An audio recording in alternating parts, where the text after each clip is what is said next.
This man was out there hog hunting. My Lord. If you follow him on Instagram, and he's now going to be out there hunting something else when he's in the main event in UFC Lincoln against Justin Gaethje, UFC lightweight.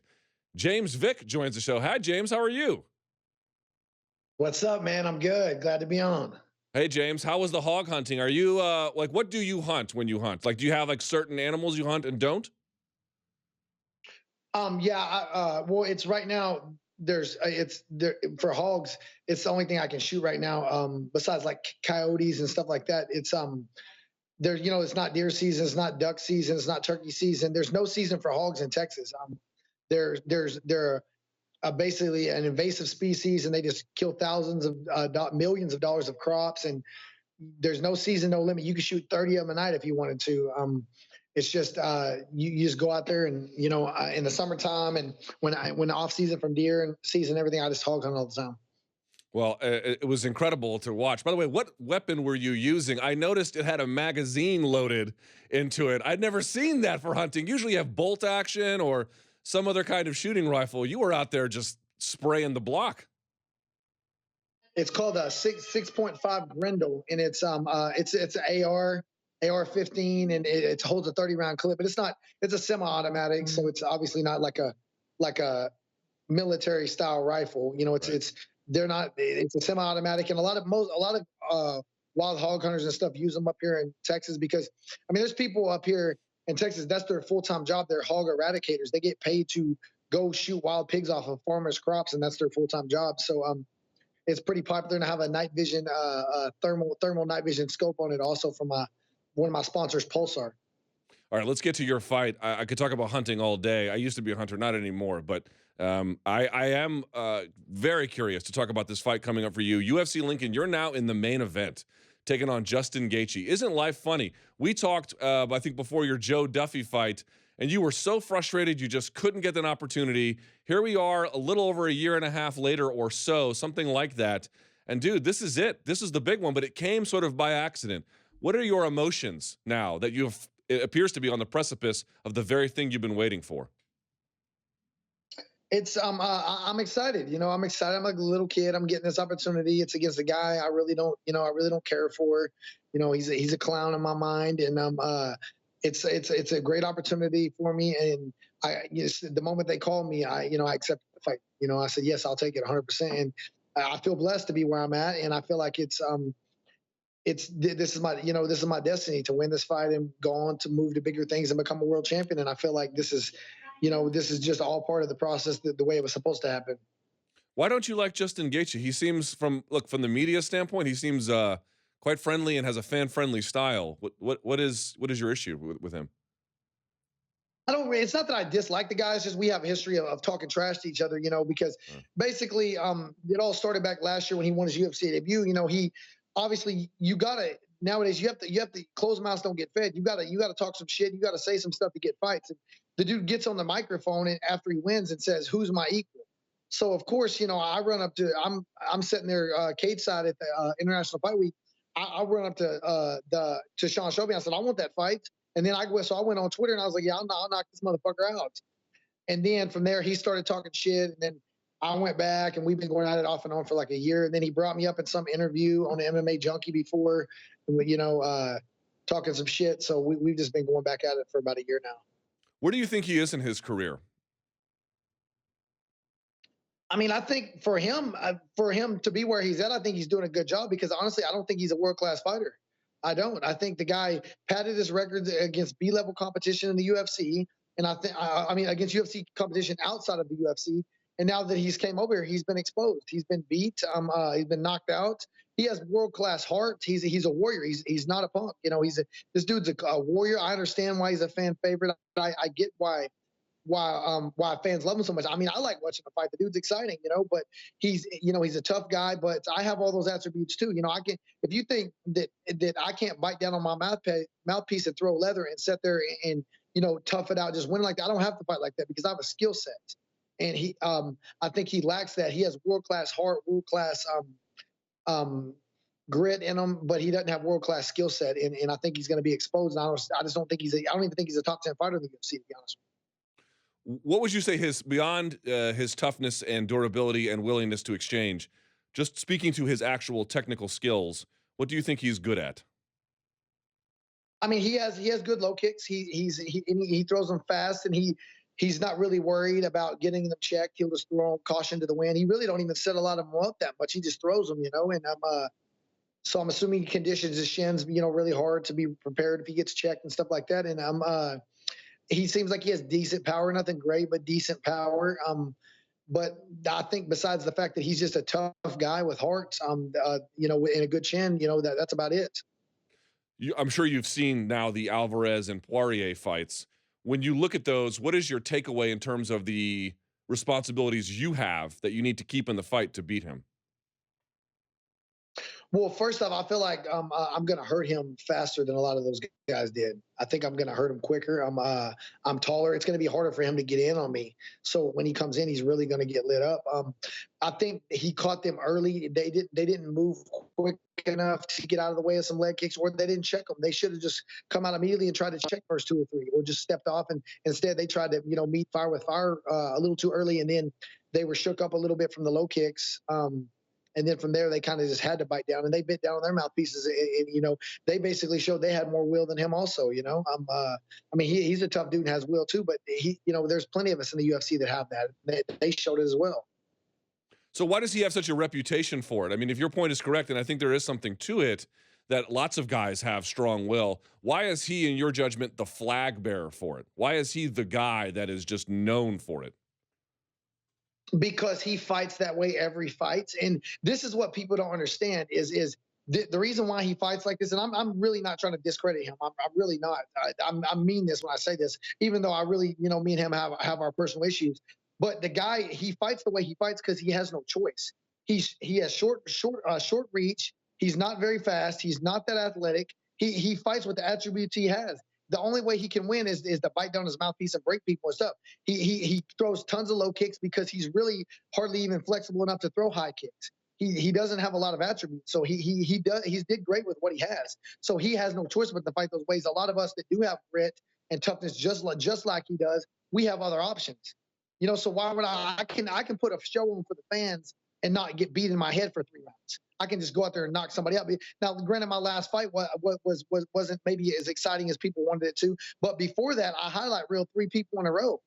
So you know, I can put on exciting fights without taking beatings. You know, he can't. He has to take a beating. If not, he's never going to have a chance to win. Hmm. Now, James, where does this put you? Currently, the rankings, for whatever they're worth, but they do exist. He's sitting at 7. You're currently positioned at 11. Now, obviously, if you win, you would jump in the rankings. But I'm wondering positionally, where do you think that would put you inside the division? That's still at the top, a little bit uncertain. I'm hoping it puts me right there to fight right there, probably, you know, saying like number 6, definitely number 7. You know, hopefully after I beat him, you know, I take his spot. But hopefully, you know, around number 6 in the world is the plan. So that would put you what, in position for a fight with someone like Kevin Lee after that? I want to get ahead of it. I realize you have a big fight, but that's kind of the space you're thinking of? I mean, here's the thing: is after fuck Kevin Lee. You know, he's turned down 2 fights with me, and I've been calling this guy for 2 years. So the only way I'm fighting Kevin Lee is 2 reasons: if it's going to be a main eventer, I'm not taking the fight, and they're going to have to give me more money. Because how many times do I have to fucking call this guy out? You know, I'm tired of. I feel like I'm being desperate, begging to fight this guy for 2 years now, and he continues to turn down fights. Same thing with him and Chiesa. Fuck them. Their ship is sailed. How many times do I have to call someone out until it's a joke anymore? You know, until like what happened to the dignity of a man? You know, at least Gaethje has some dignity. They asked him to fight me on basically 2 hours notice on Wednesday night. He took the fight and I took the fight. These guys have no dignity as a fucking man and as a fighter to fight people. So, you know, yeah, I'll fight him, but I'm going to get some incentive for it because you know, I've been trying to fight the guy. Yeah, I would love to fight the winner of Poirier Pettis. Poirier Gaethje, or not Gaethje, Poirier and Eddie Alvarez. Or maybe I would like to get maybe I'd like to fight Tony Ferguson when he comes back. After I win this fight, I'm 10-1 in the UFC. The only 2 guys in my division that have a better record than me is Tony Ferguson, who's 13-1, and Khabib, who's 10-0 because he's never lost. So they're the only 2 guys in the division that have a better record than I do in the UFC record. So, why can't I fight Tony Ferguson when he comes back off injury, probably at the end or beginning of the year? So, what about the idea that when I interviewed you again, I think it was about a year and a half ago, you were like, I can't get these guys inside the top 10 to give me a shot. Do you feel a responsibility to give guys ranked below you an opportunity? Maybe at some point, but right now, how many guys rank below me do I have to fight? You know what I'm saying? I'm Yeah. 9-1. If I was 5-0 in the UFC, like there's 3 guys or 4 or 5. Actually, there's 4 or 5 guys in the UFC right now that are 5-0. I get it. That they deserve chances in the top 15. I understand that. But I've also, after I win this fight, I have double the wins in the organization they have. How many of these guys, if I was 25 years old, I'd fight everybody, anybody. Just like Darren Till, he gets on the mic and he says, I want to fight them all because he's 25. I'm 31 years old, man. My goal is to be a world champion. I couldn't get the UFC to promote me when I was 27 or 28 years old and I was 5-0 in the UFC. How the hell am I going to get them to promote me now if I'm 32 years from now, I'm 30, 32, 33 years old, still fighting dudes, ranked below me, So I feel like I've earned this opportunity. It's not like I'm a 2-2 or 3-0 guy in the UFC begging for a top 5 guy. After I win this fight, I'm a 10-1 guy in the UFC with only 2 guys. The only way I'm accepting a fight with someone ranked below me after this is if I get a main event spot. If I get a main event spot, then we'll talk about it. But it's not work. I mean, how many more dues do I have to pay? You know what I'm saying? Everyone's like, oh, your time will come. Well, when is my damn time coming? I'm 6 years deep in the UFC, and after this fight, I'm 10-1. By the way, how are you spreading your camp? I know you were recently in my neck of the woods in Camp Springs, Maryland, just outside DC, and now I saw you were hog hunting, so you're obviously not there. How is your camp split for this one? Yeah, well, they called me on Wednesday night to take the fight, so I had to leave the first flight the next morning to go to Lincoln, Nebraska to film to do some interviews and media tour stuff, right? So then I had them fly me home straight from Nebraska here to Texas, and I'm going to stay here for about 10 days till next Monday, and then I'm going to go stay here for about 9 or 10 days, and then I'm going to go back to Maryland and finish the last 6 weeks there because I'm in shape. I've been in camp, so. It's not like, and I'm training here. I already trained today, and I'm training again in a few more hours. So I'm doing 2 days here as well. What do you make of Paul Felder, who was your original opponent, now facing Mike Perry up a weight class? Certainly you can understand his frustration. He had one fight fall out and then another one he was supposed to take with you. I think we could all understand, hey, if someone got a main event slot, you're going to take that. No issue there. But I'm wondering what you make of Paul Felder versus Mike Perry. Short notice, up a weight class. It's an interesting one, right? Yeah, I felt bad pulling out of the fight I did for Felder because I get his frustration, because I've been frustrated. Of course, he would have did the same thing, with the main event. I think he understands that and everything. And I think that I think Felder's got a great chance to win this fight against Perry. I really do, because I don't think Mike Perry's way bigger than Paul Felder. I think he's maybe a little bit bigger, but Paul Felder has a really good chin. It's really not short notice. It's 1 week compared to what he was fighting the week after, and he don't have to cut all the weights. So he's probably, he's gonna have an easier cut to 170 because he was probably already coming down, pretty decently close to that already. And it's only 1 week earlier than what he was already going to fight anyway. So he basically had a full camp. So I think, I honestly, I think Paul Felder has a great chance to win this fight stylistically. Fair to say now you have enough time to implement any kind of game plan change, but different game plan for Paul Felder versus Justin Gaethje, correct? Yeah, but not a lot. I mean, they're very similar. They're both orthodox fighters. They both were going to try to low kick me a lot and use Muay Thai. And they're both kind of flat-footed fighters, flat-footed Muay Thai fighters. Justin Gaethje throws more caution to the wind. He's going to come harder with more pressure. And Paul Felder has better defense, which basically means Justin Gaethje's just going to get hit more. He's going to get hit more. And so this fight ain't going 5 rounds. We're not going to go 5 rounds. The way he fights, it's either he's going to break me, which is definitely not going to happen. I have more will than he does, and or I'm going to catch him because he's, a lot of these guys I fight, I hit them and they stay on the outside and then they try to figure out a way to come back in. Gaethje's just going to come straight in and just take damage, and I'm going to land something big and I'm going to knock him out. If you win this, fair to say this would be the signature win to date on your career? Yeah, for sure. Just because it's a main event spot against a guy ranked above me. I don't necessarily think he's the best opponent I've fought, but he has the biggest name. So yeah, it's definitely the biggest fight of my career. Who do you think is better than him that you fought? I mean, I think several guys are better than him. Honestly, I mean, I don't think Justin Gaethje is a world class fighter. I don't. I think he has world class heart. He's a dog. He's a warrior. But this dude's skill set ain't world class. And he's seeing that when he's seeing that when he's coming to the UFC. He padded his record against B-level competition outside of the organization, and then he comes in and now he's 1-2 in the UFC. I mean, I think I fought several people. I think Joe Duffy was better than him. I think Ronaldo's a tougher fighter than Gaethje is. I think that I think one of my tougher fights was actually my second fight against a dude who kind of got I felt like I screwed over from the UFC. Valmir Lazaro, if you remember that fight. I mean, that guy was a dog. He was a warrior, and he lost to me, and then he won one, and then he lost to what's his name, Michael, the dude who missed weight, like the lightweight that missed weight like 5 times, so they moved him up. The Brazilian man, the little tank Brazilian guy, Michael. Prazeres. Yeah, so he lost a split decision to him, and he stuffed that 13 of that 14 guys takedowns. I think he was a tougher fight. I think the guy, he basically lost to us two, and I think I fought at least 3 guys that are tougher than Gaethje or better fighters. But he definitely fought several of them more skilled wise. He has a lot of heart. I'll give him that. But there's a lot of people in the UFC that have a lot of heart. They just don't have to fight like that because they have more attributes than he does.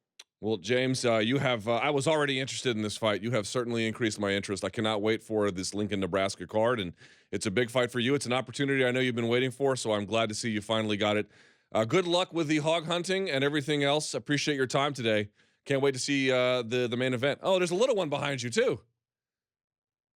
Who's that? His mom. Yeah, that's my son. He's this week he's going to be 3 months old. That's James Jr. right there. We can't see him. Put it all. There it is. Look at that little guy. Well, I can see his head now. He is very well. Hi, James Jr. Can you put the camera down a little bit? Put it down. Okay, put him up there. There he is. Well, not even. I can see. I can see the top of his head. That's it. Okay. There. You know what? He's got a cute set of eyes. We got to get moving, James. But I gotta say, you have a cute little one. That was really nice to see him behind you. Take good care of him. I know you will. Take good care of yourself. Can't wait for that Lincoln, Nebraska fight. Thank you so much, James. Thank you, sir. Appreciate it. Yeah, there he goes. All right.